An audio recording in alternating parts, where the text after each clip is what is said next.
नियामो पठानों में पैदा होने वाली सबसे सामने लड़की थी। बाप ने दूसरी शादी की थी। बहन भाइयों में सबसे छोटी नियामो ही थी। एक तो आम शक्ल सूरत की थी और ऊपर से बेहद बेपरवाह, बस खेलती रहती। उसकी माँ को बहुत फिक्र रहती, किससे शादी होगी, कौन करेगा नियामो से शादी। दिन गुजरते गए, नियामो बड़ी हुई उसी आम शक्ल सूरत के साथ।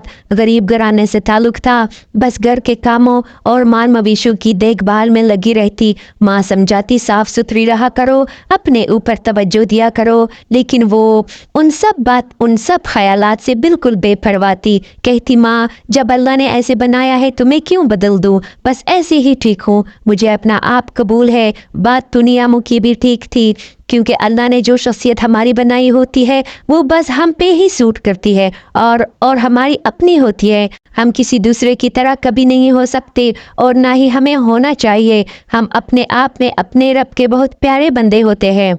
फिर वो बड़ी हुई और नियामो की इसी सोच ने उसकी किस्मत बदल दी। खानदान के सबसे हैंडसम लड़के कासिम ने नियामो से शादी की ख्वाहिश जाहिर की। कासिम की माँ ने भी कोई एतराज़ नहीं किया, क्योंकि नियामो दिल की बहुत साफ और बस काम काज में मसरूफ़ रहने वाली लड़की थी, और सास को ऐसी ही बहू चाहिए होती है। इस तरह नियामो की शादी अकलौते कासिम से हुई, जिसकी ना तो कोई बहन थी ना कोई भाई था। इस तरह नियामो ब्याह के कासिम के घर गई। कासिम दिल का बादशाह था और दिल की मलका नियामो को बनाया हुआ था। दोनों हंसी खुशी जिंदगी गुजारने लगे। अल्लाह ने बेटा दिया, फिर बीच में 2 बेटियां पैदा हुई, मगर जल्द ही वो फौत हो गई। 8 साल बाद नियामो को अल्लाह ने दूसरा बेटा दिया। सब बहुत खुश थे। कासिम को अपनी फैमिली से बहुत प्यार था, वो इंसान ही अच्छा था। बस नियामो को अगर कोई शिकायत थी कासिम से तो वो ये थी कि इतने मेहमान इकट्ठे किए होते हैं, हर वक्त उनकी खिदमतों में मसरूफ़ रहते हैं। कासिम हंस के कहता, पगली, मेहमान की खिदमत से अल्लाह खुश होता है, मेहमानों की खिदमत से अल्लाह खुश होता है। घर में खुशहाली थी, सब अच्छा चल रहा था। छोटा बेटा 3 साल का था। एक दिन कासिम अपने दोस्त अयाज के साथ बाहर निकला। थोड़ा सा वॉक करने के बाद कासिम ने अयाज से कहा, मुझे सीने में दर्द है, और बैठ गया। अयाज ने उसका सर अपनी गोद में रखा कि दोस्त क्या हुआ। अयाज घबरा गया। कासिम मुस्कुराया, लगता है मेरे जाने का वक्त आ गया, और आंखें बंद की। बस फिर क्या, एक कोहराम मच गया। इस तरह कासिम बड़ी जवानी में नियामो को बेवा छोड़ के चले गए। नियामो अपने 2 बेटों के साथ इस जालिम दुनिया में बिल्कुल अकेली रह गई। कासिम का ना कोई भाई था, न बहन थी, न चाचा, बस बूढ़े माँ बाप थे। वो भी कासिम की जुदाई में किसी काम के न रहे। नियामो पर गमों के पहाड़ टूटने के बाद उसको एहसास हुआ कि अब अपने बेटों और घर की खुद ही जिम्मेदारी लेनी होगी। अब नियामो घर के कामों के साथ बाहर भी निकलकर काम शुरू किया। कभी मवेशियों को खेतों में ले जाना और चारा काटना, सब काम खुद शुरू किए। कासिम की ख्वाहिश थी मेरे बच्चे पढ़ लिख कर बड़े अफसर बने। फिर बस नियामो को ये पूरा करना था। उसने कमर कस ली और बच्चों को पढ़ाने लगी। खुद सारा दिन खेतों और मवेशियों को संभालती। नियामो एक दिन घर वापस आई, अपनी बूढ़ी माँ से कहा, माँ, ये कितने जालिम लोग हैं। जब मैं लड़की थी कोई भी मुझसे शादी के लिए राजी नहीं था। अब जब बेवा हुई हूँ तो लोग ऐसे खूनखार नज़रों से देखते हैं जैसे मैं बेवा नहीं, हसीन हुई हूँ।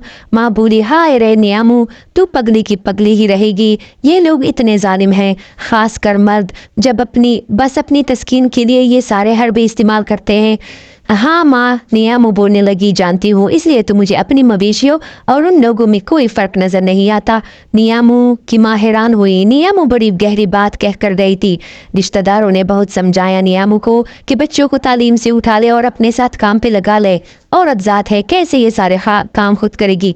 फसल काश्त से लेकर कटाई तक सारे काम नियामो खुद करने लगी थी। कासिम का दोस्त अयाज भी वफादार निकला और चाचा बन के कासिम के यतीम बच्चों के सर पर हाथ रखा। बड़े बेटे को साथ लेकर अपने घर में तालीम मुकम्मल करवाई, क्योंकि नियामो के गांवों से स्कूल और कॉलेज बहुत दूर थे। नियामो का बड़ा बेटा तालीम मुकम्मल कर गया। जल्द ही वो 16, फिर 17, फिर 18 ग्रेड का अफसर बन गया। नियामो बड़ी खुश थी। छोटा भी लेक्चरर बन गया। नियामो के दिन बदल गए, घर की खुशियाँ लौट आई। अयाज ने अपनी सबसे खूबसूरत बेटी का हाथ नियामो के बेटे के हाथ में दिया। सब हंसी खुशी रहने लगे। जिंदगी रमा दवा हुई। नियामो को अक्सर हल्का सा दर्द पेट में महसूस होता था, लेकिन कभी उसने परवाह नहीं की। इस बार जब दर्द सख्त उठा तो उसके बेटों ने कहा कि बस अब पेशावर जाकर इलाज कराएंगे। जब वो पेशावर आए तो इन नियामों कैंसर के आखिरी स्टेज में डायग्नोज हुई। बस फिर 1 हफ्ते के अंदर अंदर नियामों का इंतकाल हो गया और यूं तालीम के चिराग जलाकर खुद हमेशा हमेशा के लिए इस दुनिया से चली गई।